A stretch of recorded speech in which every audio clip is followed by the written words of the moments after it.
Thank you for tuning in to No More Water, Fire next time. My name is Larry Duncan Allen. I'm your host, and I have with me in studio today Metu Jallow. Metu is a Kemetic Pan-African Garveyite, and he's dedicated to the complete liberation of African people. Metu is also a graphic design artist by trade. We're going to take a quick break, and we'll be back with Metu Jallow.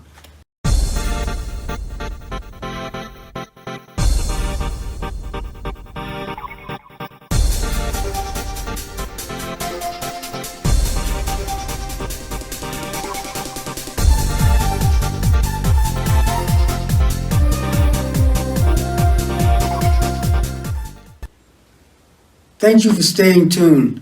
I have with me Metu Jallow. I'm going to let him explain his role as a Pan-African Garveyite and also his work as a graphic design artist. Nice to be here, my brother. Thanks for coming. Thank you for the invite. Well, I am a Kemetic Pan-African Garveyite. I am dedicated to the liberation of African people. I have studied the philosophy. I agree with and studied the philosophy of Most Honorable Marcus Messiah Garvey. That makes me a Garveyite. I'm also a Pan-African. And also I studied the Nile Valley culture of ancient Kemetic Kush, just Africa in general. And I'm dedicated into just seeing black people get better. You know, when we get better, then everybody else can get better afterwards. You know, we have to practice the essential selfishness of survival first. Well, I can agree with that. And many times people don't realize when you want yourself to get better, it don't mean you want them to get worse. Right. You're just trying to work on first. Yourself. Because anyone with any sense know that they come first. Right. You know, Malcolm X said, we love ourselves so much they think we hate them. See, black love ain't white hate. Black love is black love. That's why we can have a festival, a Black Pride Day or Black Appreciation Day, and everyone's welcome. Everyone's welcome. I mean, it's just like when people talk about, I remember some people say, y'all got black entertainment TV, why can't we have white entertainment TV? And I say, you do have white entertainment TV. They say, where's that at? Every other channel. Yeah, because you know, when I was a kid coming up, we never did watch black people on television. Right. We watched white shows. There was a show that had a black person on it. Who's gonna be a black person on today? Because you see yourself in it. Yeah, but you're a lot younger than me. You probably don't remember those days. You saw more with some black people. Right, right. But man, there wasn't no black people. We watched Father Knows Best and all that kind of stuff. You didn't see no black people. When you saw a black person on there, oh, a black person gonna be on tonight. Right. It was a show that gonna have a black person. Oh, that's a black person. It's important to be able to see yourself in the things that you look at. It's very important to see yourself. And see, when people exclude you, you have to go and get your own. I don't know if you remember when they had Miss Black America. I remember that. But if you notice, they no longer have a Miss Black America. Right. Kind of, you know why? After many black women started winning the Miss America contest, and they were being included, you can't exclude someone and then think that they're not going to go get their own. Right. That's obvious. You say black power, but when we say black power, we're talking about we want to empower ourselves, right? Not try to degrade someone else. We don't have to hate someone else, right? To love ourselves. See, it's that fear that retribution is going to happen. That's why things have to be watered down. Like when we said black power, the dilution of it became power to the people. That's not what we was talking about. Just like we say Black Lives Matter, say all lives matter. Wait a minute, saying Black Lives Matter don't mean other lives don't matter. Because it's like this. If you, I, and other people was at a table eating dinner, and everybody else is eating, no one giving Metu any food. Then you say, Metu gotta eat. And we say, well, everybody got to eat. Well, everybody else is eating except Metu. You constantly see black people being abused and beaten and killed. And then you say, well, black lives matter too. Well, all lives matter. Right. Then blue lives matter. I mean, have you ever seen the blue folks walking around? Right. There's no such thing as blue lives. That's their occupation. Even when you hear people say, stop Asian hate. Did nobody say stop all hate? They just left it alone. They left that as it is. Yeah. And the thing about it is this: when I saw an article about a black man, he said they want to charge him with a hate crime because he beat up an Asian man. But they just got in a fight. Right. He just got his butt whooped. Right. But the thing is, black people don't tend to attack you because of who you are. They might want to rob you and get your money or something, but not because it had nothing to do with race or who you are. Right. And black people, now they made by a black man because he's black, but they're not going to bother anybody else. Right. Because, and that's what happened in that article. It sounded to me like they just had a fight, got in a fight, and the Asian man lost. Black women's lives matter. When them Asian women was whooping their butts in the stores, Right. and nothing was done about it.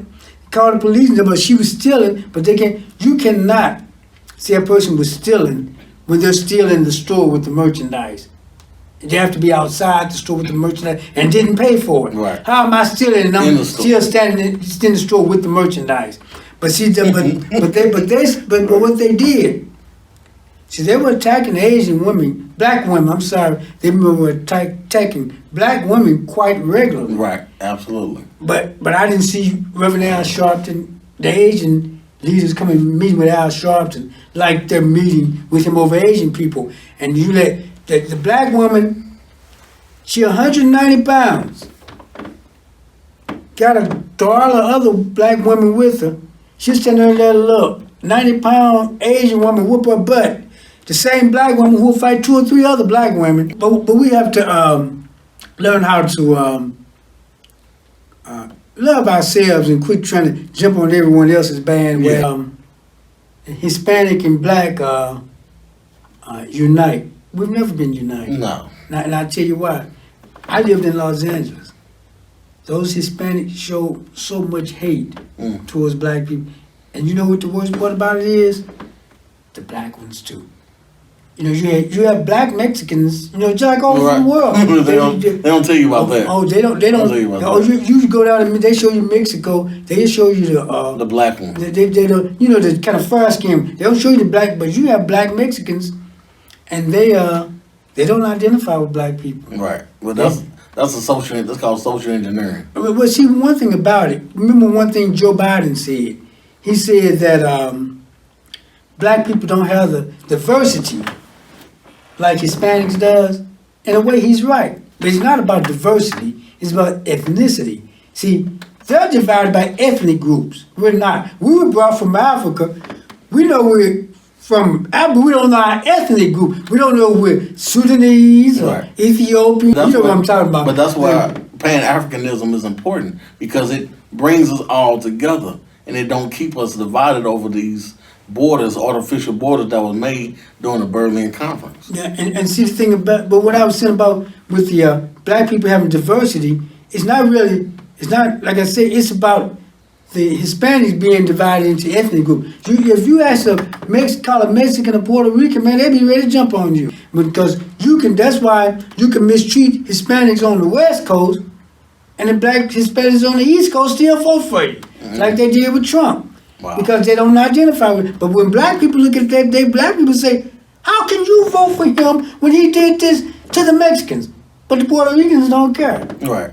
But see, black people, by us not, in this country, not being divided by ethnicity, we look at it and say, you bother some black folks over here, they black. Right. Well, you bothered us too.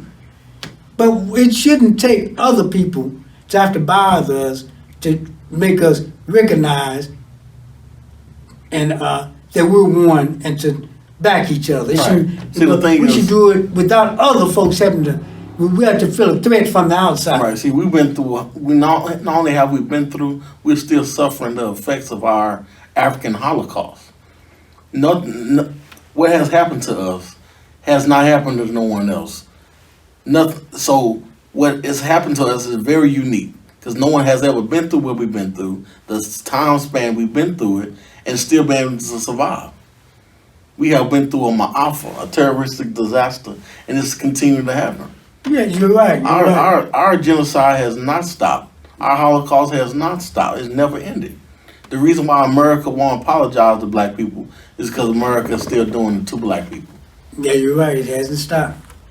And just like the police killings going on, it's just part of the whole strategy. Right, it's a side effect. Matter of fact, it's actually better now than it used to be. What do you mean? Man, these policemen, they're not killing black folks as much as they used to. Oh. And killing black folks. How's that? Oh man, it was a lot worse. It's just that now you see it on social media. A lot of you don't see. Yeah, but a lot of you don't see. But I'm talking about, man, back in the 60s, 70s, they killed black people with impunity, man. They still killing black people with impunity. I'm talking, it was more. The numbers was greater. You just didn't know about it. Okay. The numbers was greater. And see now it was much greater, because my uncle used to tell me about how, and it was just wasn't the killings. Mm-hmm. They could come take black folks' money. Police could. Right. Because my uncle would tell me about in Chicago how the white policemen would come to the factories where the black men work on payday. The black men had to give them money or be arrested. Well, the guy, his family at home waiting on that paycheck. And why don't we he look at gotta that get as home. a gangster organization? We don't. We do. Other folks don't, because they well, in a way they do. I'll tell you why. They only see them as law enforcement, as the good guys, when they do something against us. Right. Because they show you what they think about blue lives in Washington D.C. Right. And I'll tell you another reason. They beat policemen with blue lives matter signs. Mm-hmm. Killed one, and another one committed suicide, and beat over 100 of them. So that's how much blue lives matter. They use blue lives matter as a way to combat, in spite of black lives matter, to have a comeback. But there's no such thing as blue lives. That's an occupation. Right. That's an occupation. Being a policeman is an occupation. And also,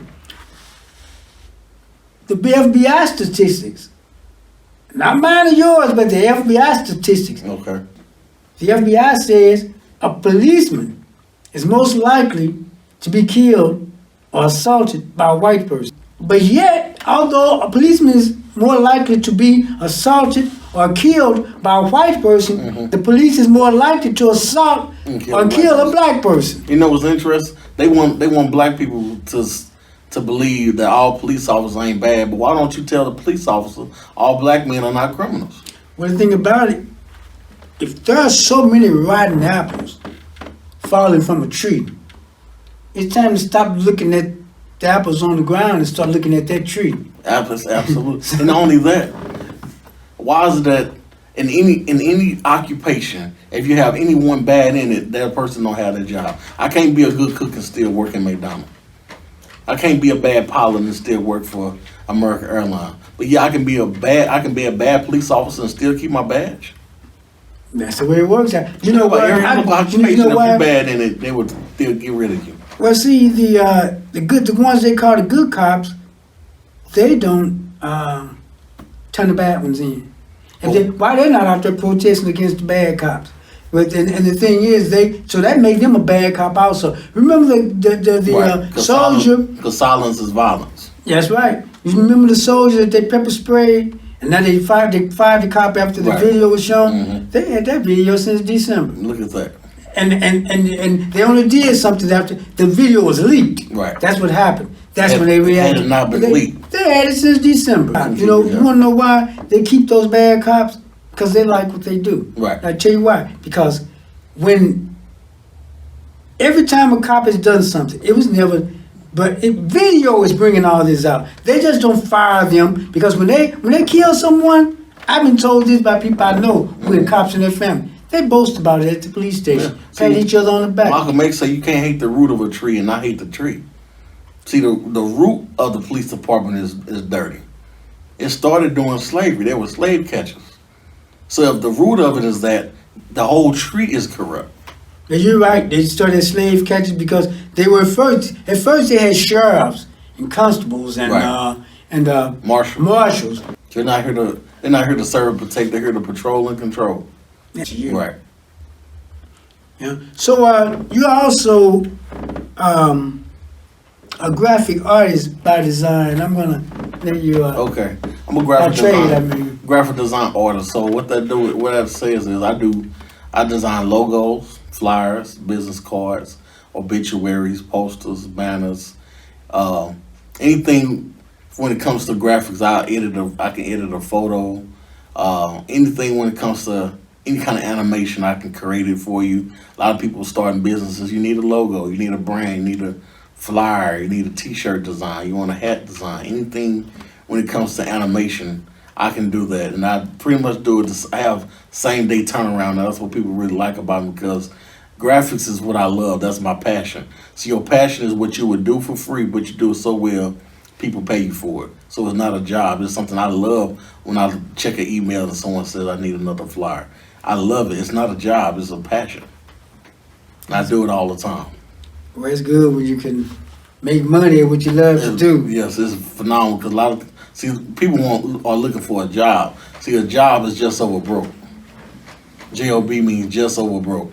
And I don't want to be just over broke. Coming home.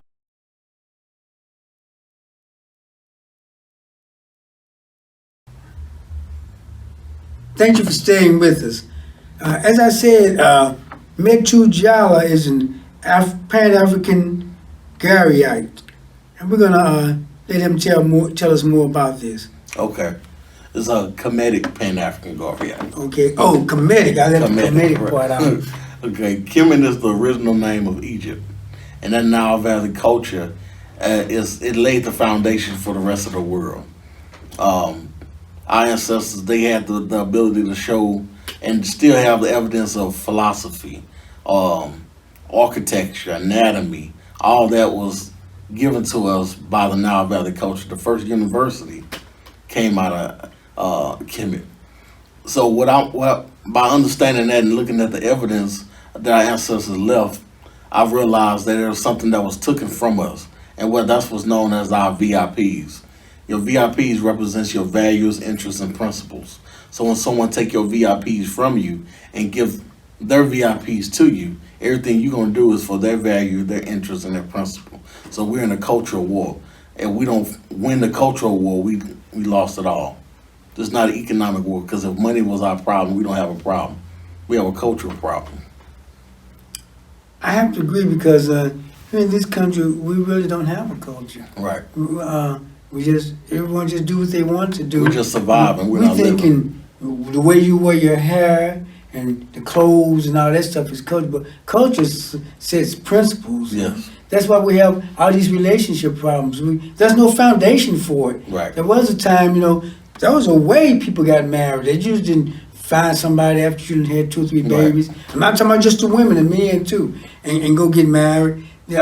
People groom their daughters for marriage, their sons for marriage. Yes. And the parents had to say so in. And it was part of the culture. See, now marriage is about business. Yeah. It's not about love.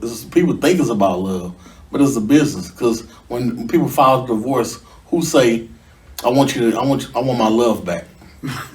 They say, I want the house. Once that time is already gone. Right, it's already gone. They want the house. They want money, you know what I'm saying? So it's not about love. And then there was a time to have sex when you have culture. People just do it whenever they feel like it. In any kind of way. Any kind of way with whoever they want to or whatever they want to. And see, there was a time when, people married because they felt that, she would be a good mother and he would be a good provider. Right. And now, I tell you when this love thing, we just married because of love. It happened around the time the invention of television and these romance novels. What people are calling love, they're looking for all this romance. But the thing is, they say, what's love got to do with it? Yeah, well, I can understand. You have to learn to love people. Yeah. A lot of what they call love is she's so fine or he's so fine and cute and all that. That's lust. And they want a man to come in romance, but you're not going to be able to romance your way through a marriage. No, you're not. That's how he gets you. But see, it used to be a time, man. Your parents set up that marriage. Yes, they did. Absolutely. And they set you up with the right people. And you wasn't out here single by yourself. No. And then what's interesting about today's women, it's not the same type of women of yesteryear.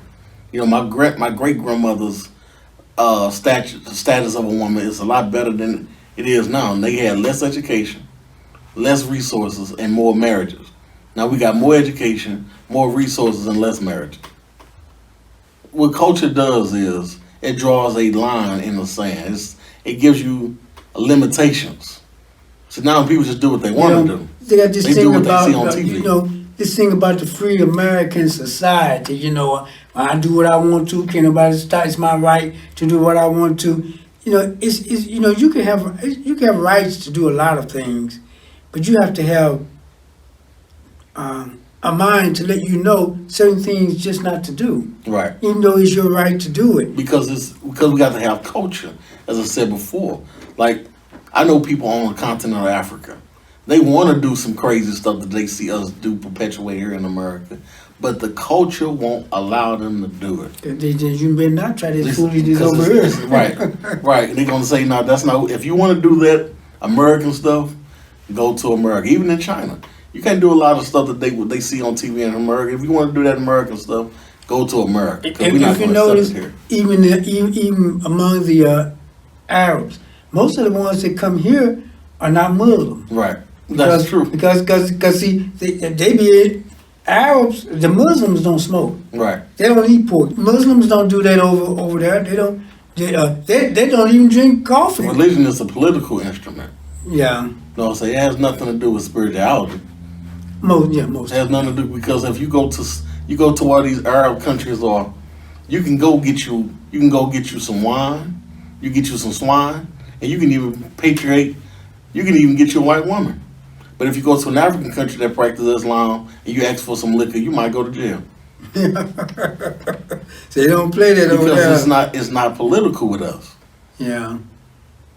It's a spiritual thing with us. The African would rather starve to death than eat a pig. Oh yeah. He'd rather starve to death. But an Arab, he'll say, well, I'll eat this pig before I starve to death. See, the Arab did to Islam what the white man did to Christianity. He subtracted the spirituality and made it into a political instrument. Yes, because I know it's... Because for an example, when in West Africa, in Senegal, when they needed help with water, help with finances with getting the sewage system, Muammar Gaddafi wouldn't help them. But that's a Muslim country. Because it's a political instrument. See, if I'm a Muslim, you're a Muslim, I should be able to help you. Just the fact that we believe in it, but it's a belief system.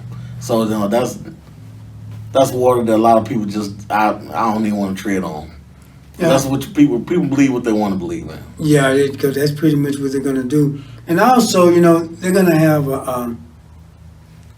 coming to this country, Christianity. It's been used as a political tool from the beginning. From the beginning. Because that's how they would get the slaves there and tell them about obey your masters. And some of these preachers got the nerve to still preach that today. Because religion is a gateway of gullibility. And it makes you docile. It has you thinking that the help that you need comes from outside of you. God has no hands and feet but yours. And going on what you said about the help that you need come from inside of you, if black people start believing that, right, we'll be a lot different. We wouldn't be around here just peacefully marching about everything. We would take care of business like other folks would do. You could not. We'll take care of business with other folk the same way we deal with each other. Because when a black person does something to one of us, we deal with them. We know how to deal with it. Yeah, we don't march and pray. We go into our duty when it comes to other people. Yeah, but we need to do the same with others because I've often said, I don't protest. I go film them because record them because that's my job. Excuse me. We've all been vaccinated, so when we cough, we take But I will not get out there and carry a sign 1 inch because I'm not a peaceful protester. Mm-hmm. And if I protest, it's going to be on worldwide news. It's no longer a protest. It's no longer a protest. It's a revolution. Then. Right. Because there's not enough people like that. What we forget is that protesting, a nonviolent protester, is a strategy. We bought it as a way of life. Yeah. You do with a strategy the same thing you do with an orange. Once you get the juice out of it, you throw it in the trash. I think they're still trying to relive the civil rights We movement, are that trying, Martin right. Luther King, And it was peaceful interesting. protests. I mean, because y'all, what's interesting is if Dr. King would have lived a little longer than he did, he wouldn't have been as famous as he is now. They wanted that nonviolence to be his staple. He was moving away from that. Yeah, and you know the thing about it? Even though he was nonviolent, they still hated him, treated him. Still hated him. They treated him worse than they do the leaders now. When Martin Luther King was alive, black people hated him. Yes, they did. They're like they love him Yes, now. you're right. But You're right. You know what? His approval rating was always in the low 30s. I mean, a lot of musicians say, oh, they all come to they look at TV. Oh, Dr. King causing trouble. Why didn't you leave them white folks alone? It was a woman that stabbed him with a pick, stabbed him with an ice pick. Yeah, He said if he would have breathed the wrong way, he would have died. yeah, he sure He did. came here to St. Louis and he got stabbed by a black person. And the thing, yeah. See, we love you when you're gone. Yeah, when you're gone. That's a learned behavior. Yeah, because they really hated him because I was a little boy. I didn't really know what was going on, you know. Mm-hmm. I would hear people talking about that old Dr. King. Oh, here he is causing trouble again. That's what black folks saying that. Right. But now they love it's just like with Minister Farrakhan. He is the most passive man we got. Very phenomenal speaker. But people hate the brother. Why you hate Minister Farrakhan? He has not hurt anyone. Mr. Farrakhan, he's not going to talk about nonviolence. He's not a violent person. He's not a violent person. If you notice, the people of the Nation of Islam is some of the most law-abiding people, Yeah. black people in this country. Right, but they're gonna call the Nation of Islam a terrorist group. And And you're when- gonna call the Klan a terrorist group. And when this guy that had studied under the Nation of Islam, it was about a month or two ago, he had killed someone. But when they said, well, is Farrakhan teaching that because he was in the Nation of Islam? Most of the black people that commit crime, most people that commit crimes in this country are Christian. Right. You say they call the preacher, Right. well, he studied Right. under Reverend so-and-so, So so true. that's a terrorist group. That is so true, my brother. You're absolutely Yeah. true. No one links the killing of Christianity to crime. to T.D. Jakes. No, they don't. They say, they say, man, I know T.D. Jakes taught him better than that. Right. You know what I'm saying? A couple years ago, T.D. Jakes' son was arrested for streaking. Then nobody said, oh, that's because of T.D. Jakes. And They blamed it on son. him. Right. Yeah, They blamed it on him. but see, if that had been a person from the Nation of Islam streaking, is that what Farrakhan them teaching them? He told him to do that. You know what I'm saying? But we have to understand one of the teachers of the most honorable Markham Messiah Garveyite taught us that propaganda has killed more people than open warfare. They just control that mind and Control their mind. you control them. As you remember what Harriet Tubman said, I freed 1,000 slaves. Could Could have free freed 1,000 more. They Only were they slaves. didn't know what they were slaves. They was like, oh, you need to leave these folks alone. They feeding us good. 'Cause that's all they knew. That's all they knew. They were scared. We to still have go the into same anything. mentality now. They hadn't left. And I'm gonna be honest with you. Black people tend to love everybody. Just don't nobody love By us. nature, we love everybody. And We are when the they most- get out, we are the most. Not saying that other people are not loving, but we are the most loving people under oppression. No other people do no stuff. Everybody else is getting ready to go to war when they oppressed. When it come to us, we're gonna wait on the Lord. We're gonna wait. We're gonna look toward the hills when we're coming out here. we're the only ones looking to the hills. We're the only one. Everybody else looking to that AK-47. Because everybody else's philosophy is praise the Lord, but pass the ammunition. Yeah. Because remember when the troops get ready to go out to battle, the priest or rabbi or preacher, whoever come out, they pray for the troops that they have a successful battle. Right. Get on out and do your fighting. Black people, our battle is to pray. Right. Their battle is to pray and then fight. Right. Our battle is to pray. Their battle is the pray and the spray. And to get back to what I was saying about we love everybody, I'm gonna tell you, even the black people who get out and protest and be angry, it's not because they hate white people. No, it's not because. You know why? You know what they seem like to me and what I see? I see some people who are like, you have this person you like, but you're just mad because they don't like you. And they did something to show you again that they don't like you. Right. And now you're mad. So you get over that anger, you go right back to loving them. Mm-hmm. And then when they do something else, you get out there and protest again because they showed you again. I still don't like you. Right. And you get back out there and march. We're trying to win over other people's approval. And you're not going to win it. If you ever won it by now in 600 years, you're not going to win it. Right, but we keep looking for other people's approval. That's why you hear, that's why whenever we protest, they sprinkle other ethnic groups in there. That's called controlling the temperature. I noticed during the protest, see, other people don't take what we take. No. They be ready to fight. You Right. notice, since other people been involved, how there's been more violent in the protest, Right. and they haven't been us. It ain't been us, right.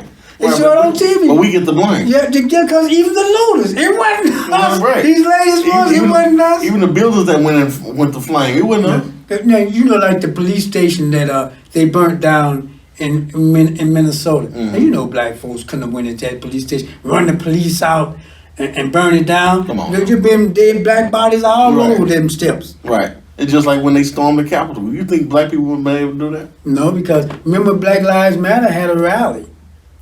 And they had National Guards all on the steps. All on the steps. A group that hasn't done any violence. Because many people said there was some violence at some Black Lives Matter rallies, but it wasn't the protesters. Right. See, I was there in Ferguson filming.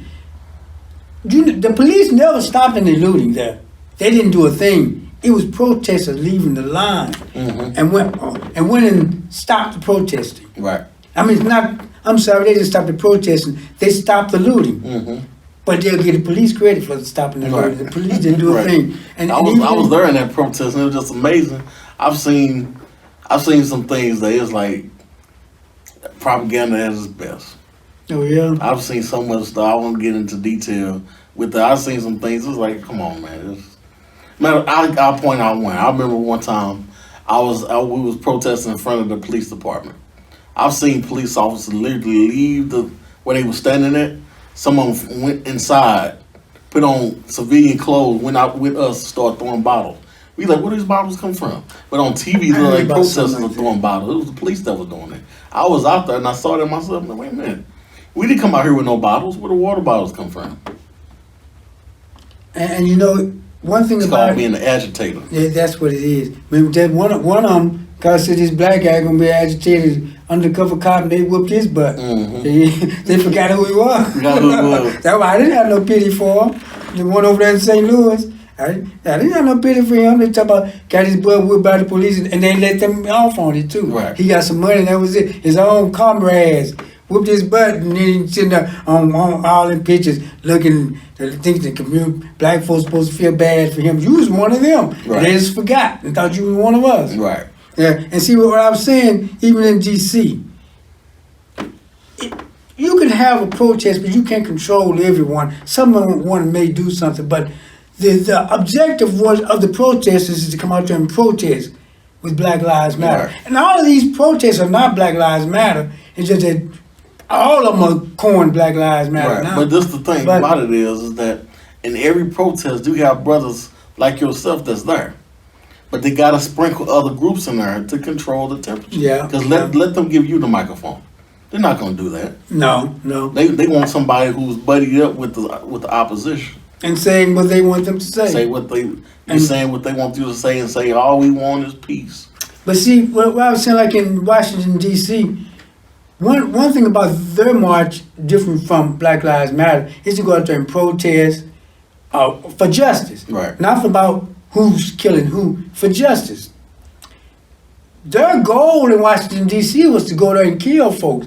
They took nooses, they took handcuffs, Right. broke out with, that's what their goal was. Not to go out there and protest. Their goal was to go and kill people. And if some violence happened during the Black Lives Matter march, it happened from some people who just saw an opportunity Right. to come out there and cause trouble. Even It some of wasn't their goal. Even some of the people that was in the Capitol building, they say that these people have the right to do that. Oh, and they escorted some of them down the step. One old lady, they helping them down the step. They, one black police woman did hit a woman in the nose, but they caught themselves firing her. Look at that. The woman hit her and she hit her back. Right. Self-defense. She had no business on those steps in the first place. Right. Not in a hostile manner. You don't have any business going to any public building in a hostile manner. When you come in a hostile manner, they treated them with kid gloves. Let them leave, and we'll look at the video and protest them later. Right, but when the Black Panther Party did it, they arrested them as soon as they left. Yeah. Right at the gas station, right? They checked them. They wasn't coming there to hurt nobody. And one thing that They're trying to change the law. And one thing that the protests in Washington, it wasn't a protest, the treason in Washington D.C. did on January 6th, it dispelled the myth that Trump supporters were a bunch of snaggletooth country hicks living in trailers. Right. You had doctors, lawyers, policemen, firemen, dentists. You had state representatives. But look at the and the hypocrisy. truth is, it was some of those Congress people, those people in Congress who was part of it too. But they took them on a tour of the Capitol so they know where to come. But look at the hypocrisy of that. Because even when these women, when Trump was in office, all these women talking about the things that he said, but majority of his voters, over 40% of them were women. Yeah. They said he can grab them if he wants to. Right, but we're not living in a democracy. Democracy is not in the Constitution. It's not in the Bill of Rights. The Bill of Rights. Nor is it in the Pledge of Allegiance. And also, the one woman, she was a realtor. She flew in on her private jet to join that. To join that. She's been arrested though. But could you see the black equivalent? I'm gonna be honest with you when we talk about crime. The majority of black people are law abiding. Yes, we are. The thing is, we have these what I call the Pookies and Ray Rays. Right, but that's the propaganda of them trying to make the black man look like he's something other than what he is. Most of us, we don't want no smoke. And if you really want to know the truth, most of our communities are safe. You see, right. You're gonna have bad areas in any community. In any community, you're gonna have bad areas, but they just focus on our bad areas. Right. Just about look at the democratic cities, but in those democratic cities are very safe communities. They're just another surrounding. When black people don't all live in the city, we got our own suburbs. You gotta wonder that's virtually crime free. Why do white people move back to the black community? Because they feel safe. White black people not gonna bother them. Right. So if we in a hostile community, white people wouldn't move back over here. They come here because they know they're safe. They know that black people ain't gonna help, ain't gonna hurt them. Most of the time, they hurt me and you before they hurt them. Right, and they comfortable. I've seen right here on State Street. I've seen white men come here and jog and just run down the street. Let nobody shoot. Ride his bike, sit back and sit on the bus stop all day. And if you go in other areas and you jog, look at Aubrey and was that Florida? Was it Lamont Aubrey? He was just out jogging. Right, just like with James Byrd in Jasper, Texas. We just go to that community because they still have what they called then and still now sundown town. Yeah. See, a sundown town was an illegal thing that they did, but we just knew you had to be out of town by sundown. What you doing over here? But they called it illegal, but the sheriffs have to back it up though. Okay. The sheriffs, you got arrested. Yes, you just didn't get beaten and lynched if you wasn't out of town. You also got arrested. So that's why I say, when they say, does black people deserve reparations? We're the only ones the United States government plotted against and actually helped back up our oppression. Did you know they also gave reparations to the slave owner? Yeah, they gave them slave owners for their lost property. But we can't get nothing. You're trespassing. Right. The Native American got a reparation. The Asian community got reparation. Now one thing, the Japanese and they got it. One thing that you mentioned, the Indians. Mm-hmm. Now one thing Joe Biden said that I don't go for. What's that? Talking about the Indians. If we're gonna have reparations for black people for slavery, the Indians has to be a part of it. Come on. When were they slaves? But right. They go get their own. They don't want to let them get on people that barren land and live on the worst land in the country. We didn't do that. And then even with that, a lot of the Native Americans helped enslave black people. They sure did. Because if they was so much for us, why come they didn't let us on those reservations? But they didn't have to run away slaves. Right. Why come they didn't? They caught them and turned them back over to the white folks. Yeah, and So what sold them back for some And then a lot of the so-called legal Native Americans ain't nothing but white people passing as Indians. They are. They became filed out Indians. What you have to realize is that many black people have to think that because other groups are hated for certain reasons, that mean that they're our comrades. No, they're not. They're not. The enemy of my enemy is not my friend. Because I know with the Hispanics, many people have said, that well, they're hated too, but not on the level that we were. No. Their economy was never sacked and robbed. Right. And back during Communities was not burned just because. and back during the time when Emmett Till was killed, Money, you had Ricky and Lucy. Right. Ricardo, the white women saying having their Latin lover. Right. See, they weren't segregated and kept out of schools Right. and different places. And see, when it came, touching on that segregation, black folks usually didn't mind about segregation. No. Wanted to be segregated. Matter of fact, all our HBCUs was made during segregation. But you know what the problem with that was? They said they wanted segregation, but every time we built something, it got tore down. But then you come in our neighborhood, do what you want to do, but we can't come in yours. And then they had the they wouldn't leave us alone. Yeah, I remember there was a phrase someone said. They said they segregated us because they thought that we couldn't do without them. They integrated us because they saw that we could. The only time integration came up was when Martin Luther King. All other civil rights leaders before Martin Luther King talked segregation. Right. Let's segregate ourselves. Many of you wanted to get our own land. We already segregated in most cases anyway. Have you heard about this? I never really looked into this, but I heard many people mention that they checked the test scores in the third grade to see how many prisons to build they later. do. Right. The racist IQ test. But well, they know what they've done. There was lead soil planted. Lead contaminates the brain, Right. and affects the learning. Yeah. That was lead soil, and this is documented. Dumped in playground. Even it happened in East St. Louis. Okay. They dumped lead soil in playgrounds On where purpose. the black children played on purpose, and it's documented that they did it in East St. Louis, and they do it and don't hide it. Right, but even the state, what's that? St. Louis, was it St. Louis or East St. Louis? One of the, let's say Missouri, Illinois, is number one in the country for lead poison.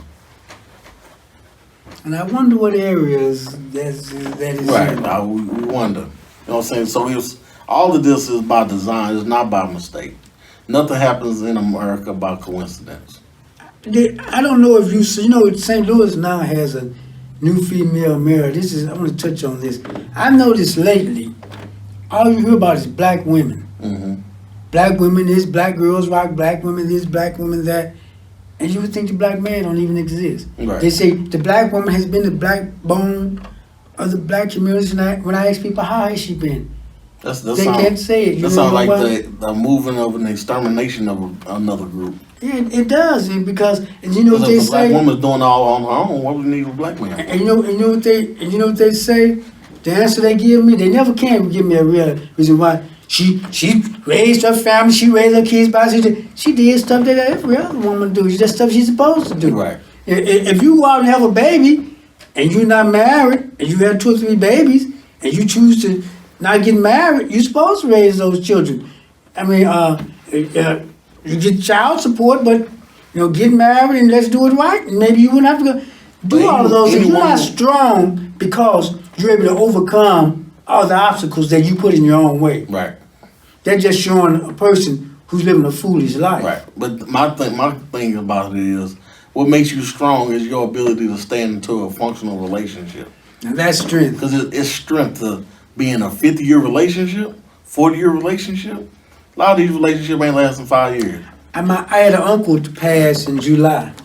Him and his wife had been married 71 years. 70. See, that's strong. That's strong. That's not someone who's been 40 years by themselves. But that's what they're teaching them now. And see, if you notice on television, you hardly ever see a black woman with a black man. Or you'll see her with some mixed children. Right. And then I've seen a few commercial with a black man with some mixed children. Right. You'll see that too. Right. But see, I noticed they show you all these celebrities in interracial relationship with. If a person want an interracial relationship, that's their business. Well, but my thing about that is that we're in our situation because of political reasons. The reason why I don't support integration is because, first, if all the stuff that had happened to us didn't happen, it wouldn't matter who you sleep with. It doesn't matter. But it's political.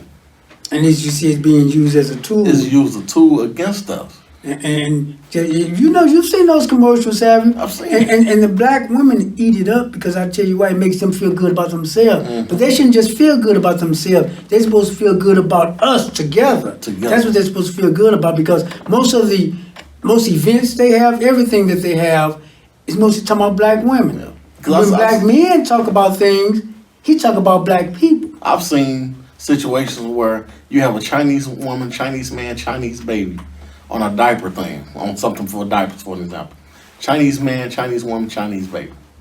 White man, white woman, white baby. Mexican man, Mexican woman, Mexican baby. When it comes to the black one, it's a black woman and a black baby. But we don't see nothing wrong with that. But the thing about it is that's But a subliminal message. according to America's statistic, the best father is the black one. They say that statistically, the black man take care of his children more than anyone. But listening, and they have the black woman believing that he don't, because they got with some lousy man who they knew was lousy when they got with him. They got with him. Yeah, you did it first. He got 10 babies all around town. You go have a baby with him. That's the one you want. Yeah, that's what they want. They want to try to treat him nice. I mean, he's too weak. He's too soft. But then what happens is when she get worn out, now you want him to accept you. He's supposed to. Oh, I see. Oh, he's supposed to accept you. I see what she wants. She wants him to accept that, and you have that when she's all pretty and fine, and she want to get with all the losers and no good men. Now you got 5 kids and overweight. Now you want him to accept you. She want him to accept that empty shell of a woman that's left, you know, after she's been used up. Right. And it was with a man, you know, women who have done right. They don't want to get with any man that's got babies all over town. Some of them will let them know, you know, you got too many babies for me. It's interesting how. But that's what they need to let them know. I guess there's so many of them. That's what they need to let them know. You know, you got too many babies running around here for me. I mean, I'm gonna get with you and have one too. But what's interesting is that turns a lot of them on. Sadly, you're right. The bad thing, the man that got all these kids around and still stay by himself. That be the one. But let you be a single man with no kids. You know what? It seems like the things that the women complain about men about. That's exactly what attracts them to him. And then they get angry because they into it. That's why they're talking about it. What she wants is control. See, a woman's natural tendency is to follow. These women don't want to follow. Yeah, they don't want to. Because a lot of times their dad ain't in the house. And what it is, they give it to worse men, so they say, I don't have to follow. And when it comes to a man that's, really strong in mind, right. They know she's going to have to get herself together. And this is what interesting I found out about traveling the world. The type of mindset that black women in America have towards men, you got to have money, this, that, and that. You know, even though he being disrespected, outside of America, you cannot take that attitude nowhere else. She cannot take that I'm gonna disrespect him because he ain't got no money attitude nowhere. Well, you knew he didn't have no money in the first place. But I'm just saying, that attitude that black women have towards black men don't fly nowhere else. Yeah, I can understand it because they have culture. We don't have culture. Right. So when you don't have culture, anything goes. Anything goes. Yeah, and we think culture is how you wear your clothes, fix your hair, how you sing, your music, and all of that. No, that could be a part of it. Right, but culture is supposed to set your morals and your values. Mm-hmm. But we don't have anything to set there. We want to set it through I accept you as my savior, and then the preacher. If you read the Bible, everybody get a different meaning out of it. Yeah, and then what's crazy is the way that our women treat their pastors, the way they should be treating their man at home. Yep, you want to fix him dinner, Get the best China out. Sometimes he even creep with him. Get the best China out and serving the best food. Your man sitting there like, wait a minute, what's going on? And that would make a lot of men, hey, lady, you can put that China out for me and I'm the one bought it. I ain't bought it, but I got to keep it up in the shelf and let it collect dust. Yeah, he gonna eat on this tin plate just like I do. We have to remember that we're not gonna make it without each other. We're not gonna make it without each other.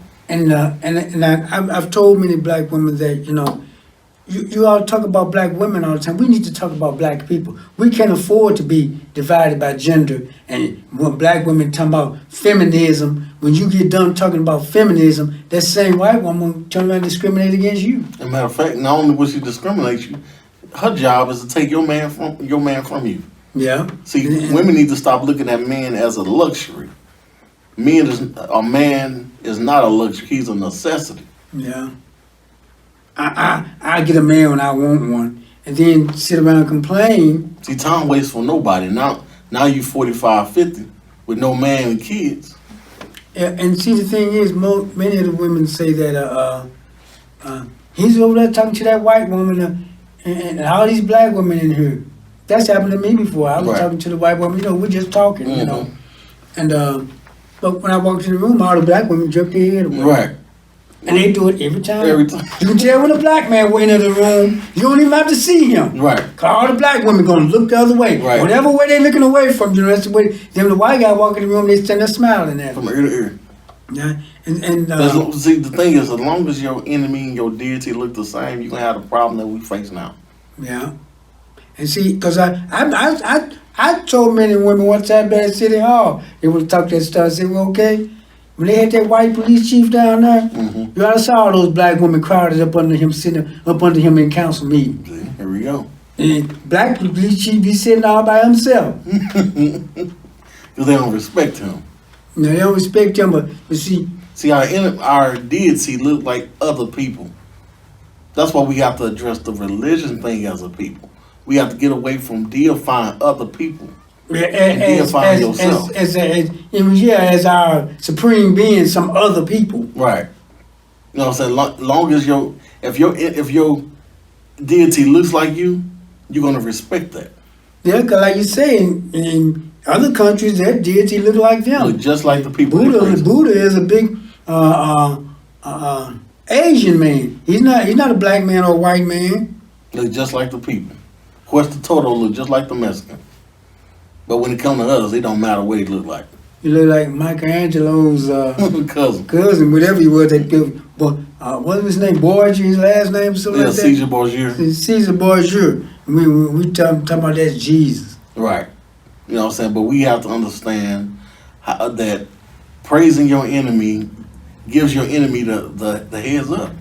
If I know you're gonna pray to me, I can do whatever I want to do to you.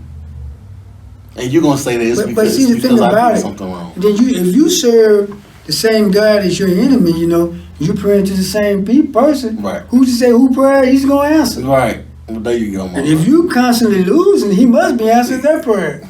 You constantly losing, you wonder why he winning. Yeah, then he's winning. You praying to the same God, evidently he's answering their prayers instead of ours. Right. That's like going to a white confession booth about your problems. Of course, that white he gonna tell the other ones, oh, this is what they want. Because you done told them the secret. Like during the Haitian Revolution, they didn't pray to no white deity. They prayed to their own. And a lot of people don't mention about how Haiti was able to defeat some mighty armies. Oh man, yeah, the best in the world. And this one no ragtag military. And they responded by ruining their economy and they made them sell the Louisiana Purchase to America, make America the size it is, twice the size it was at the time. Yeah, and bankrupt France, that little bitty island, bankrupt France. That's why they've been punished economically. Right. Because the leadership was piss poor. And see, that's one thing about. I know Obama. Now I backed Obama, but it's a lot of things he did I didn't like. Mm-hmm. Gotta tell you one thing he did I didn't like when they hit the earthquake in Haiti, and he had just gotten in office, I understand, but he had military advisors. They said they didn't have any roads, anything that get medicine in, and bring in perishable goods, Which is a lie. or bring in But you know, heavy equipment. you know what the Christian missionaries did when they went to Haiti? But let me finish this. Hadn't they heard of airdrops? Mm-hmm. Because that's what they did when ISIS had those Right. Arabs up on the mountain in Iran. That's true. No, it was in Iraq. They airdropped stuff to them. Why come they couldn't airdrop to Haiti?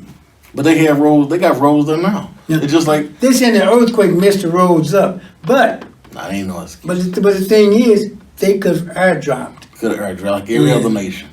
But they airdropped to those Muslims on that mountain. But look what the Christian missionaries did when they went over there. They had signs that said, "No Christ, no rights. I won't feed you unless you believe in this." What kind of religion That's is that? why we need to learn how to feed ourselves. There you go. Because Because we think doing for ourselves mean you hate other people. It's not what it is. when you've been oppressed and put down, and other people don't allow you to flourish in the greater society, you have to create your own. That's correct. And then when you create your own, they come and interfere with it. Then you say, "Well, we have to go back to where they're at," and they don't want you. I mean, what is it? You want us or you don't want us? Right, it's a mental tug of war. They'll say, go back to Africa. When Garveyite try to get us there, they're going to sabotage that. Yeah, and I mean, what is it? You got this love, hate? Well, you ain't got no love for us. You got this hate relationship for us, but you don't want to let us go. Right.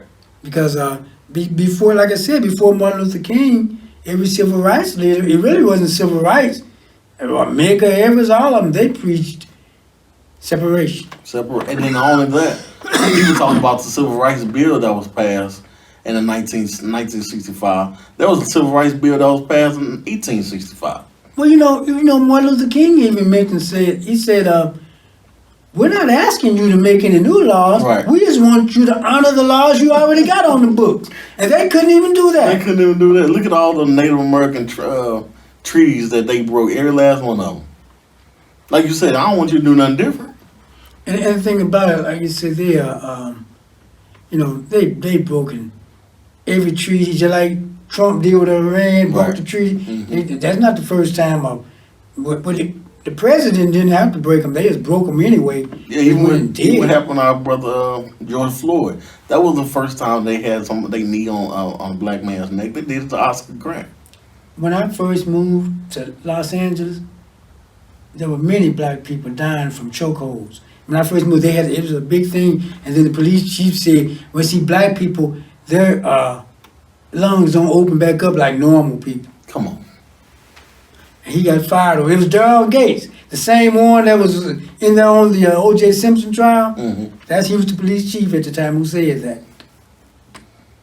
Wow. So that's why I say, just like we're talking now, they'll say, "Oh, they hate white people."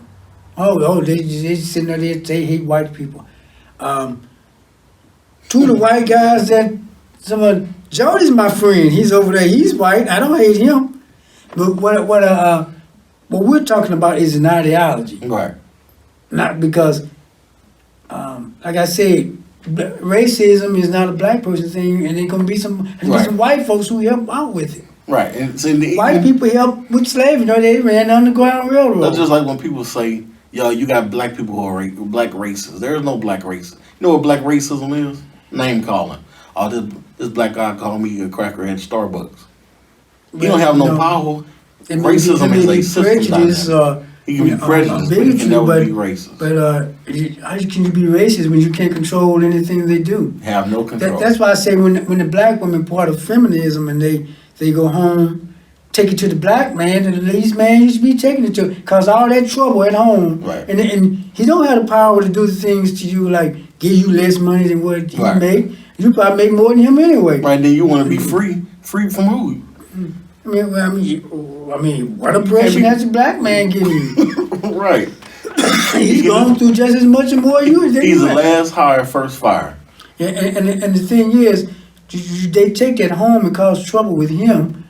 But then the white woman, she go home. They don't take it home. When they go home, they go on media, television, newspapers with that feminism. When they go home, they drop that. They become a mother and a wife. But the black woman take it home. Right. They don't have. You don't see them white women at home arguing with their husband about feminism and all that. But the Right. black woman will go home with that. I'm a strong black woman. Well, you so strong, you get on out of here then. Because the thing is, what they call strength is not strength. Because every time I ask someone to explain it, they can't know how to explain But I it. look They at it talk from- about a lot of things that they should be doing anyway. But look at it from this perspective. When you say, "Oh, why would you choose to be in the way things going? Why would you choose to be by yourself?" They And do all what's this. going on in the climate in this country, you're choosing to be by yourself. I don't want to be by myself. It takes more than 2 And incomes you know even what? to sustain a house nowadays. You know what? A lot of them lying when they say they want to be by themselves.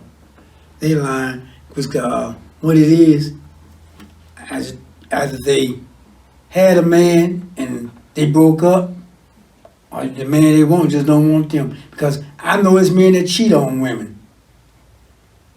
They don't break up with him when he cheat on them. Hmm. They keep taking it. They say she needs to leave him. There may be a few leaving, but most of them he end up leaving her before she leave him. Okay. That's what I've seen. Right. Now, someone else may have seen something different, but most women keep taking it, and they say, why come women don't cheat? Women cheat, they just cheat in a different way. Right. What it is, they're not going to run the streets because they know a man not going to take it. Hmm. They're not going to come in 4 or 5 o'clock in the morning because a man not going to take it. Right. Why does a man do it? Because you going to take it. You take it. That's why he do it. If a woman cheat, I'm going to show y'all a woman to cheat. And they cheat a lot. No, let them fool you. Let's say she's going shopping. Mhm. She usually take about 3 hours to shop. But now she just take an hour to shop, go meet her man for 2 hours. My husband, she shops, she come home like everything seemed normal. Right. But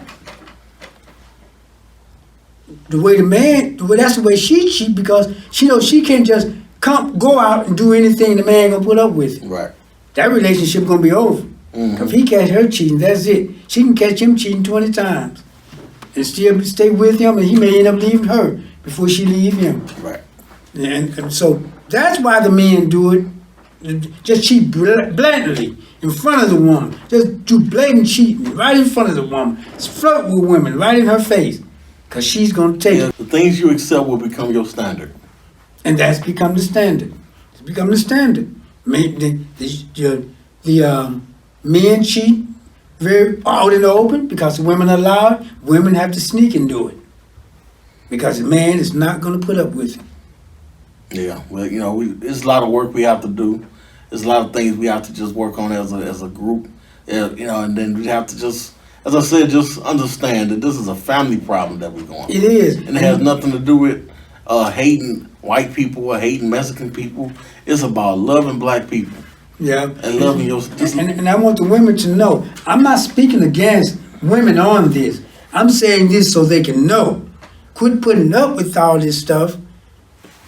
And that's why people do things. If they know you're going to put up with it, they're going to do it. And they can know you lying. But as long as you put up with it, they can live with it. When I say know you're lying, I'm saying the men can know that the women know that they're lying. Right. She knows that he's been out cheating with another woman. But as long as she go along with it and don't do anything about it, he's going to keep doing See, a it. lot of women, they say they want the truth. They don't want the truth. Because if I was to cheat on a woman, why should you know? Why should I burden you with that? You already got a lot of stuff to deal with anyway. Yeah. Why should I burden you? Because you don't want to hear the truth. Hey, babe, I come in 3 o'clock in the morning. I slept with another one. We went out to the club, hung out for a little bit, but I'm back now. No, She's not gonna go back to sleep. no, she's Why not. would I burden you with that? This is my question. What male mammal on the earth is monogamous? None that I know of, because that was a time, and still in many societies now, the men are able to have multiple wives. It was a Western Right. thing where they have men. Do you know there's country over there now, countries that make fun of America because they're so stupid that Right. the man just have one wife. Mm-hmm. There was a minimum of 5 women per 1 man. But see, the women over here, they look at that and say, no, I'm not sure, no man, because you don't have culture. Right. Because you've been raised to think that this supposed to be your man, but it's not working out for you. Right. Obviously. Anytime you see something not working out, what is the thing people love to the quote people love to make? Keep doing the same thing over and over again is insanity. Mm-hmm. Over and over again. You get with a man, you find out he done mess around with another woman, and then when he won't, you will. I've noticed that. I know that too. I know that too. But the thing is, you have to have culture and have an upbringing that will make you accept that, because you're not going to accept it with the upbringing that we've had in this country. No. Because like we said, we have no culture, and our culture is not our part of your hair and the way you dress is is the culture, but the main part of a culture is establishing morals and ethics and the way you conduct yourself. Right. That's why that's the main part of a culture. That's why I say Kemetic Pan-African, because Kemet shows the moral standards of a people. We had what's known as the laws of Ma'at.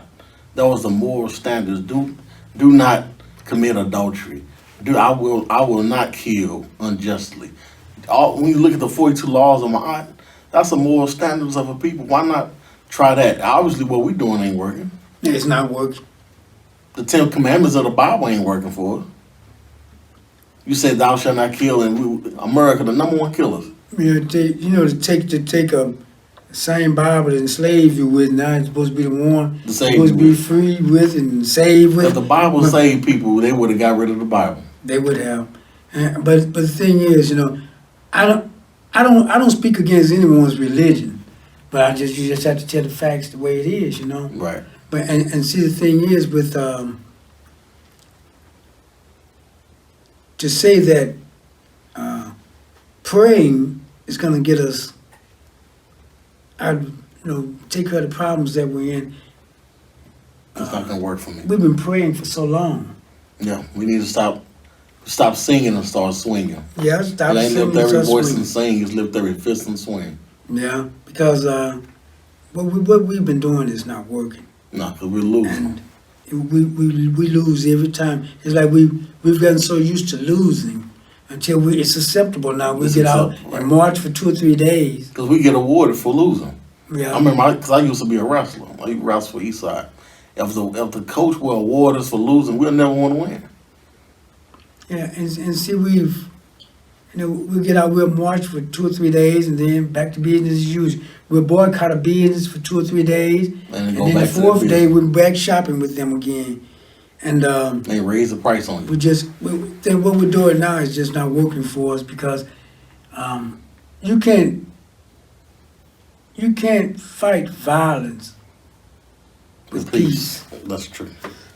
Because peace and protest, those are 2 words that shouldn't even be in the same sentence together, let alone use that as a strategy.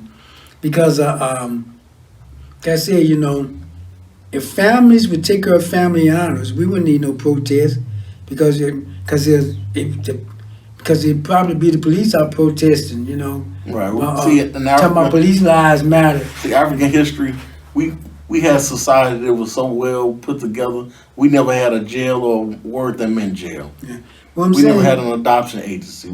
Because everybody took care of the child. Yeah. We didn't have no elderly home, because we took care of every family was an But back in the South, right after slavery up until lately, right, you had generations living in the same house. Now, as soon as the kid get 18, you want to toss them out, and and you haven't even prepared them. Right. But man, and what I was saying about the family honors, if a cop or anyone kill yours, and they kill your son or daughter unjustly, find out if they have a son or daughter, and take care of family honors.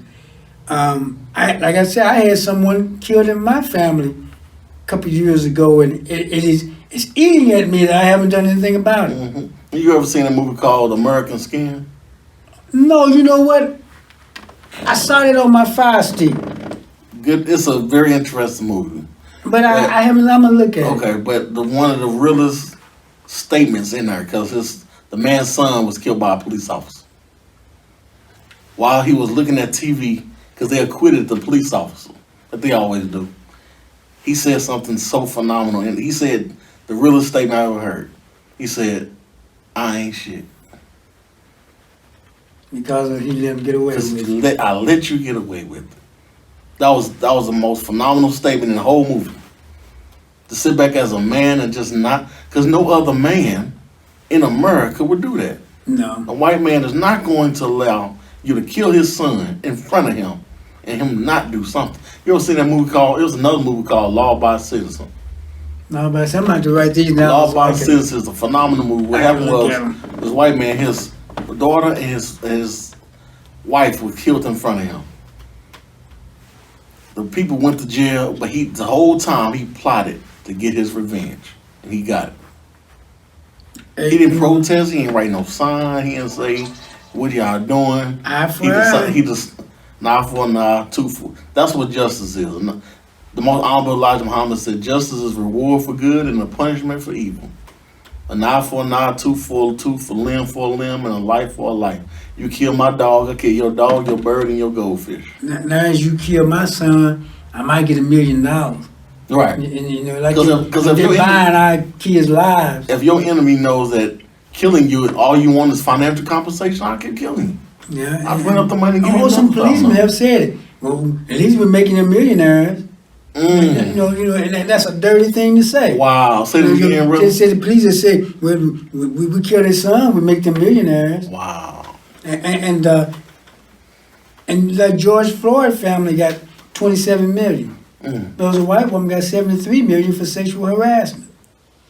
Wow. And another one got $37 million from Harvey Weinstein Company for sexual harassment. Look at so, it's not about getting money. It's about getting even.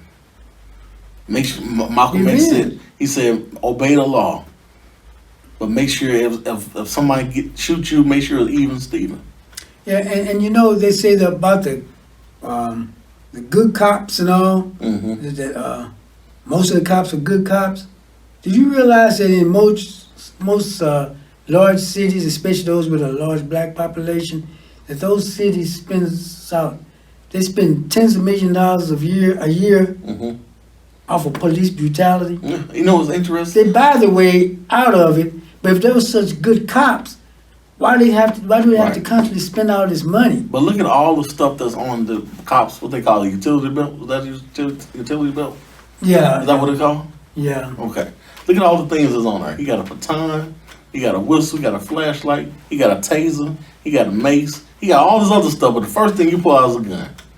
First thing you pull out is a gun. Because if they are that frightened, they always say, I was feared for my life. If they are that frightened, why are they cops? Get into another profession. But my thing is, police officers should live in the community they police. But you see the difference in East St. Louis. We don't have that trouble in East St. Louis with our police that they do killing everybody. There was one man on a few years ago on 15th Street. He had a gun, and the policeman saw him and he ran away. They said we didn't shoot him because he never lifted the gun up. That's what East St. Louis police said. He was right there in front of him with a gun. He said he didn't try to lift the gun up, so they didn't shoot him.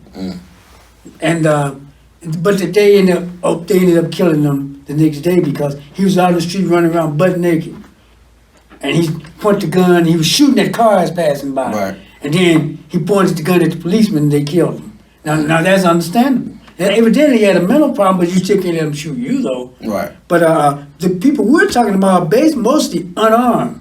Right, unarmed. And see, many people would say, well, he was a drug dealer, he was this or that. It make no difference what he was. We're talking about that incident at that moment. I mean, when has the police become the jury, the judge, and the executioner? We need to read this phenomenal book that a sister, peace be upon, she made a transition. She wrote a book called The ISIS Paper. Her name is Dr. Frances. Oh, yeah, I've read the ISIS Paper. Read that book because she shows how the gun is nothing but a replica of the black man's penis. So someone needs an equalizer. That's what a gun is called, an equalizer. Or I'm a son of a gun. See, a gun protects interests. But people need to read the ISIS Papers. Yeah. But as we were talking, when I was speaking about the black women, I don't want them to think I was speaking against them because they get offended very easily. Very easily. But I want to see us work together, not against each other, because there is a strategy to a very evil strategy to separate us from each other. The black women have everything for themselves and don't even think about the black man. You see a picture of I remember when I worked in an office building, I would always see pictures. You see the white guy, him, a picture of him and his wife, then a picture of them and the children. Mm-hmm. The Mexicans, the same thing. But you always saw the picture of a black woman and a man, and then or have a picture of the man, a picture of him and her, then a picture of her and the children. Mm-hmm. I go to the sporting events when they have senior nights, and when they have it at the mixed schools, like Belleville, West Beverly East, they're calling the white kids the mother and fathers together. They have the father's last name. The black people is usually he's being escorted by his mother. Or they do if it is his mother and his father, or her and her mother and father, they don't have the same name as the father. Okay. Our families are really mixed up. Yes, they are. And we don't seem to be interested in doing anything about it. And it was interesting. After slavery, the first thing black people was doing was bringing the family together. Where they sold my daughter to, where they sold my son to. It was bringing them, because that's what make us culturally as a people strong. Where did this divide come? Where did it start with welfare? And then what was interesting? The benefits that women get over men. If men got that over women, we wouldn't even treat them the same way that we being treated. No. Well, when a man have a job making the money, he make a lot of money. He'll find a woman who have nothing and improve her life. Right. Improve her life. She don't have nothing. Sometimes even already have children. Right. But when a woman got the money, no romance without finance. Oh yeah, no man. Yeah, that's right. No romance without finance. If men said that with money, you'd have a problem with that. No problem. Yes. Yeah. And see, and many times, black women have to learn how to, let's treat each other better, Quit treating the man like he talking about, because when I see the stuff on Facebook that black women say about black men, you're not going to make it with any men if that's the attitude you have. If that's the attitude you have. You're coming into the relationship with all that pent-up baggage, and it's not going to work. And same way with the men who speak against the black women. You're not going to have a good relationship if you really believe that stuff about black women that you're saying. Of course you're going to find some people who are like what you're saying, because there's all type of people. That's why when you talk about black people or anybody doing certain things, people say, oh yeah, I know somebody like that. But then when you turn around and talk about some good things that they do, you know somebody like that too. Right. But if you constantly bring up the bad stuff, it seems like, oh man, all these people are bad. And not only that, when they talk about the bad in the community, all they doing is making an anthill into a mountain. Yeah, and that's There's what more they good do. than bad. Yeah, because there's always going to be some good and bad. Why do you think the Chinese come into the black community and make money? The Mexicans come into the community to make money because they know that for the most part, they're safe when they come over here. Yeah, they're safe. Because, and it mimics Africa in a way. Okay. We control it politically, but others control it economically. Because if you look at, they're doing it in Africa. But look at in Africa, now Ghana, they're beginning to repair that. But look at what David Rockefeller said. He said, give me control of your money, your economics. I don't care who controls politics. And that's just about right. Not just about right, it is right, because the Asians and the Arabs and white people still control Africa economically. They still the control black people control it. That's why I was just getting ready to compare the two. Even with the white flight, it's not like when they left, they was passing out deeds. You know what happened? The same thing is happening here. The black people control it politically, but the Arabs and the Koreans and the Europeans control the economic. The Europeans always can be at the top of the list. I mean, European period, because all that is just Asian. Yeah, and the thing is with before it was the Jews.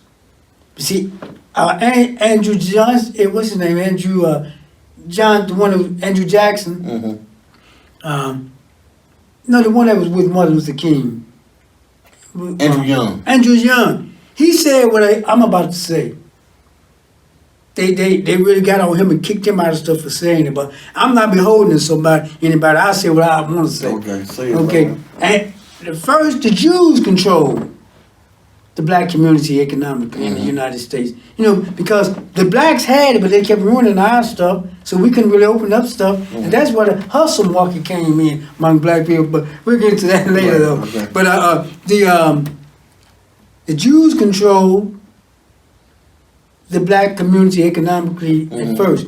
And, I can't say, why I say they own most of the businesses. At least with the Jews, they gave black people credit at little or no interest. That's why you can go to a black people's house, it's like a shack outside, go inside, it's like a palace. Right. And then they let you get a car on credit because, they can always come and repossess that car. So black people had a nice car and beautiful furniture, but an old raggedy house. Right. Because they wouldn't give you a loan to repair that house because they didn't want that house. Right. Yeah, so then after that it was the Koreans. The Koreans came in and they don't like you anyway. Then after that, the Arabs. Now, Andrew Young said that they jumped all over him for it. But the thing is, they run these little stores, but the bigger finance, is controlled by Europeans. Right. But the difference with the Jew is that he at least lived in the community. Okay. They had a store. If they had a store, they live above the store or behind it. Okay. They did do that. And that's why the black community called it ghetto, which is a Hebrew neighborhood. Right. Where the Jews live. Yep. So we've never controlled our own economy. Right. So If you don't control your economy, you don't control your destiny. Right. That's why in America there's not one single black community. These are white communities populated by black people. That's about the size of it. Because when I go downtown, I see all those people working on that old hotel, and I don't see any black faces. I was at the meeting when they was planning on it. And I saw all those carpenters and all that there, and none of them look like me and you. I'm not surprised. They didn't look like, well, let me say it properly, you and I. I'm on TV and I have to start talking properly. I understand. But like I said, we have to start trying to control our economy, and we're gonna have to bring in our middle class back in, because we cannot make it with a bunch of lower class. I won't say lower class, because you're low income don't mean you're low class. Right. But we can't make it with just low income people, low income housing. We have to start giving incentive for the middle class to come back. Maybe like a tax abatement or something. Get them, because I remember years ago. You remember they was building all those middle class houses in East St. Louis? Mm-hmm. Many of those houses was bought before they were finished being built. Many of them was bought before they were built. Right. So that shows that people will come if you give them an incentive to come. Right. But no one wants to come and build a house.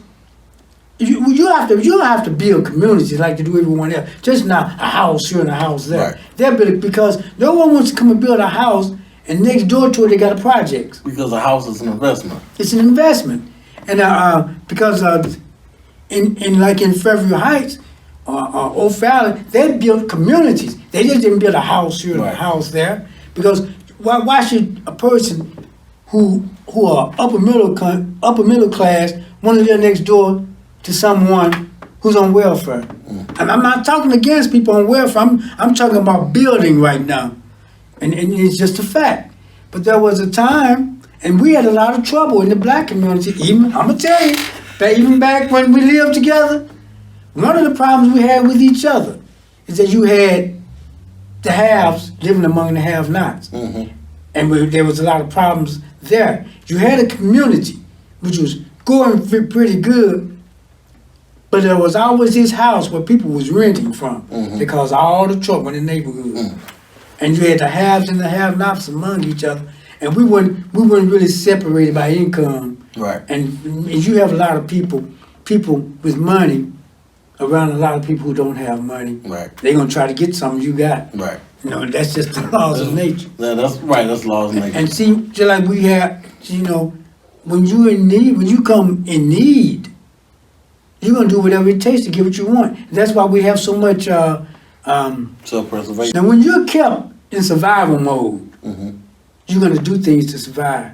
Black people in many of our neighborhoods are constantly in survival mode. Right. Black people as a whole has constantly been in survival Right. mode. We're not living. And when you're in survival mode, you do things. You commit crime to get what you want. You try to take what the other person Right. got. You kill each other. Look at these movies, the zombie apocalypse and all that, Right. and Z Nation, Mhm. Walking Dead, and in any of these movies where the people are in survival mode, what do? They kill kill each each other, other. try to take it. And they have to almost be afraid of each other as they are the zombies. Mhm. Because if they run into a zombie, they gonna get ate. Right. They run into another human being, they gonna get shot or their stuff taken from them. Resources So because taken from they're in survival mode. Right. And when you have people in survival mode, they're gonna do things that people who are not in survival Yeah, mode see, wouldn't do. other people are controlling the narrative. Other than saying what you said, black people in survival mode, they're going to say black people are criminal. We're not criminals. We're in survival mode. There's nothing wrong with black people. It's the environment that we're in. Cool. I remember someone gave a good example. How people talk bad about the talk bad about the pig. The pig is a bad animal, it just stinks, it rolls. All this negative connotation about the pig. But the pig is part of the hippopotamus family. If he was in the water, he'd be in the water all day. That's his natural environment. But because you take him out of there, he looks a something way. So when it comes to black people, ain't nothing wrong with us. We in the wrong environment. Yeah. You take because one scholar said, miseducation and economic castration is the mother and father of violence. When I don't have the money to feed myself, and I'm miseducated on how to do it, I have no other choice. You create an atmosphere that mandates the disaster that you now see. That's correct. I agree with that wholeheartedly. Because that's one of the things you say, where the black men, they get out and hustle and all this. Well, if you can't get a job to take care of your family, Mm-hmm. when your education really has start coming to the black man now. But there was a time when a lot of black men weren't educated because when they came from the South, Mm-hmm.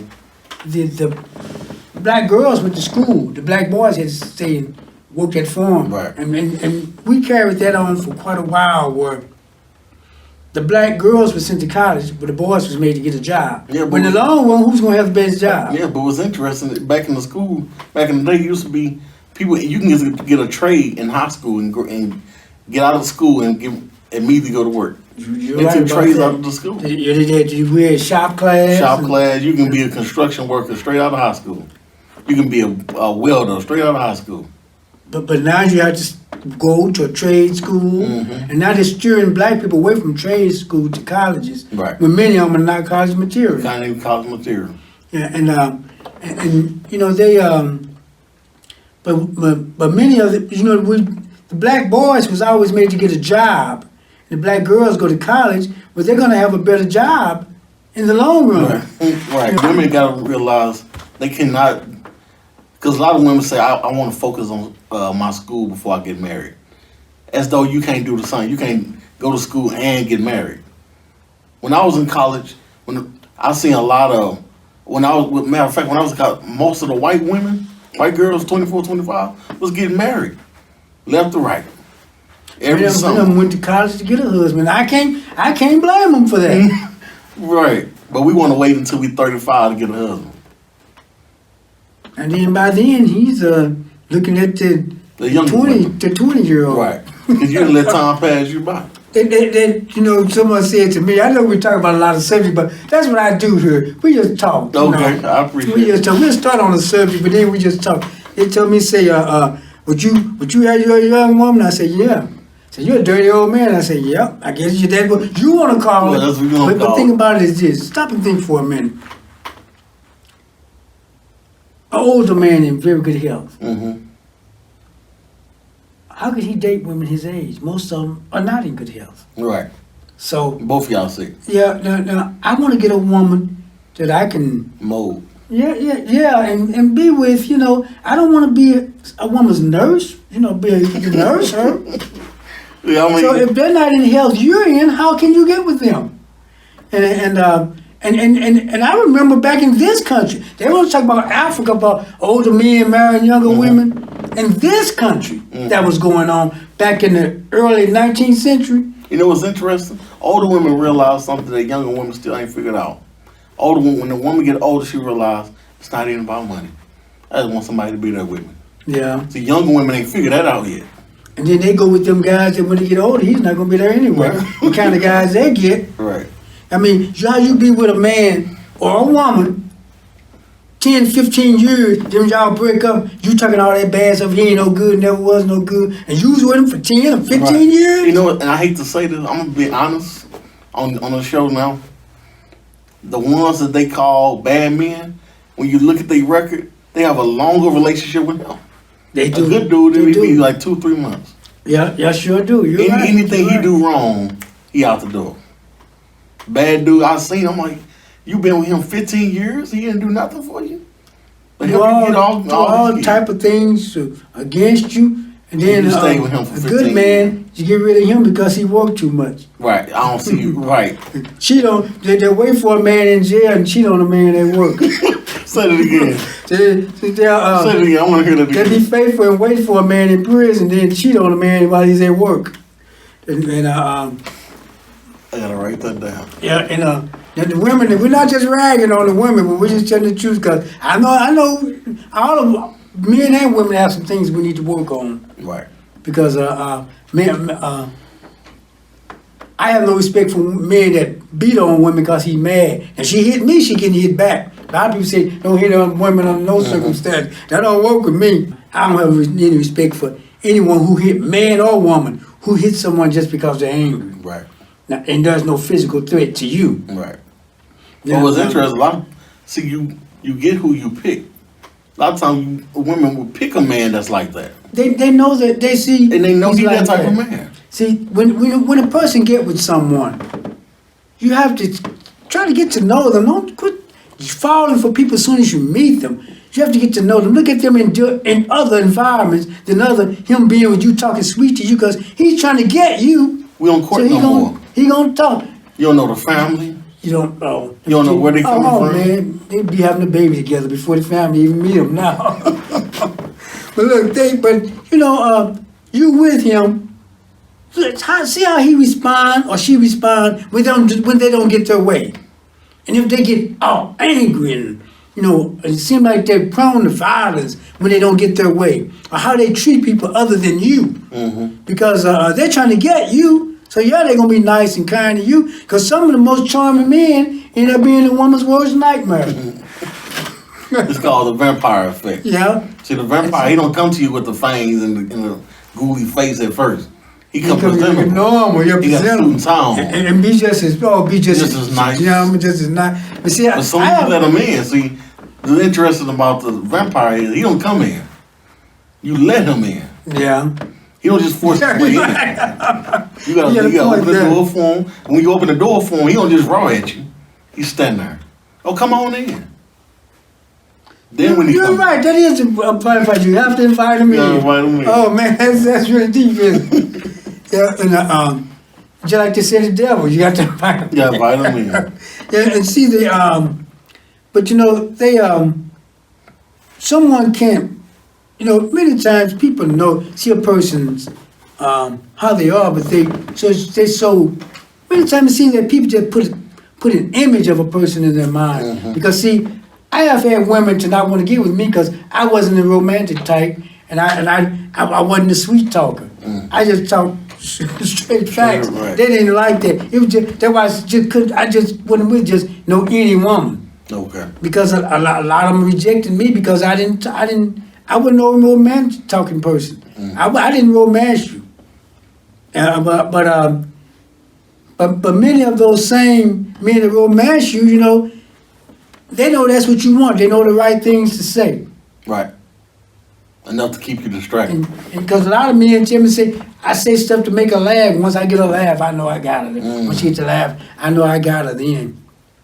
But we need to learn a way to start trying to have meaningful relationships, not just because getting an image of a person because of how they look and What making them out I would to love be. for us love to see for us to do here in East St. Louis, all over America, is start a rites of passage, where the men are teaching the boys to be men and the women are teaching the girls to be women. Yeah, A lot of and, times, all we looking for is what's on TV. and they teach the women how to dress and sit, Yeah. get in and out of a car, teach the men how to Teach be them gentlemen. Yeah, culture. That's what it all amounts to, culture. And let them know culture is more than just how you wear your hair and your clothes and how you have your music. Well, it look like we're about running out of time, Metu. It was good having this interesting conversation with you, and I'd like you to come back sometime. I definitely will try. Many may wonder why I got the name No More Water, Fire Next Time from. But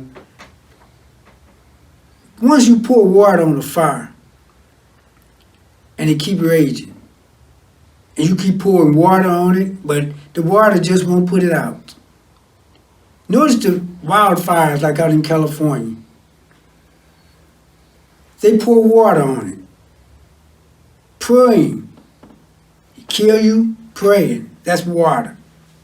Marching, that's water. All we've ever done is pour water on our situations when someone did violence towards us.